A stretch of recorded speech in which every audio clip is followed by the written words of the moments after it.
quel est le danger de la pornographie? Eh bien, le but de cette vidéo n'est pas tant d'énumérer les possibles dangers de la pornographie, mais plutôt de montrer que la pornographie est un réel danger.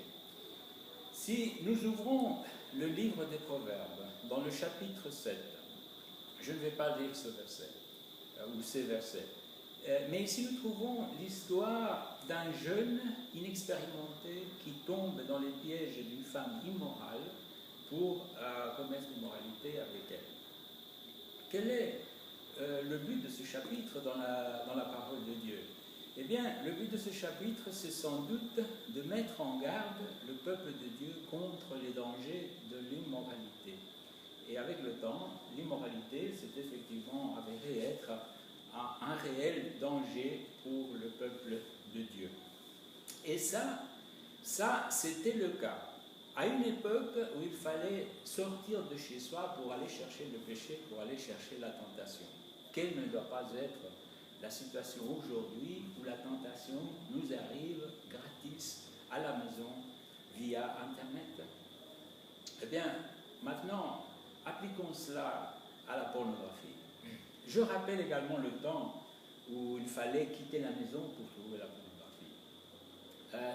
Dans les années 70-80, où j'ai vécu en Suisse, j'ai étudié la Bible avec une personne qui nettoyait les aires de repos dans les autoroutes.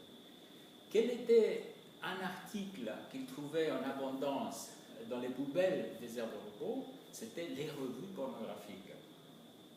Alors, quelle était la situation?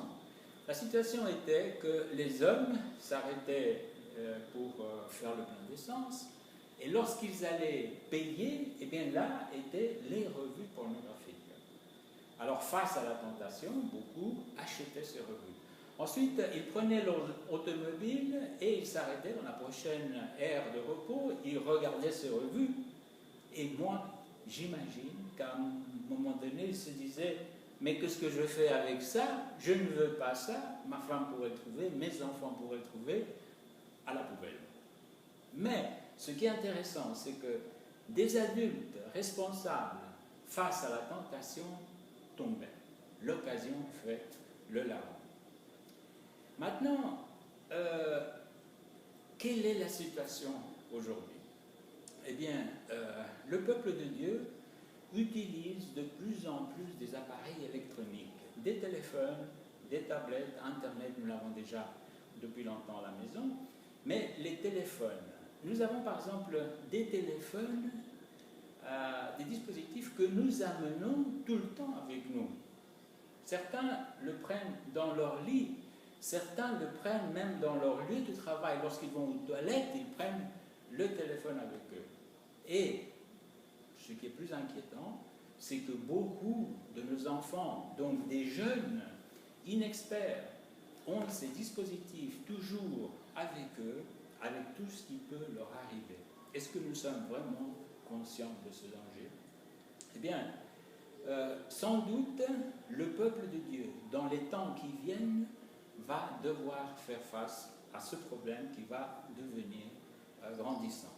Dans le but de me rendre utile pour pouvoir prévenir cela, alors j'ai élaboré 3 vidéos.